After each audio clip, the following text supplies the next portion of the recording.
Today we are here in Brussels at the EURASHE office, and we have a meeting about WEXHE, a conference about WEXHE, which we think is quite relevant for society of today but also of tomorrow.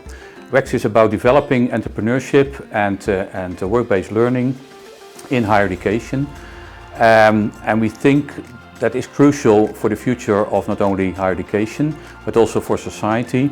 Because at the moment we are not sufficiently well preparing our people for their role in society.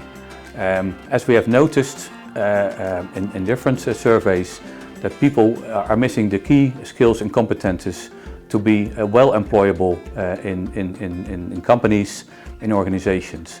We have come up with formats, models which will help institutions but also will help employers to find the right fit, the right models to prepare students well for their role in the workplace and society.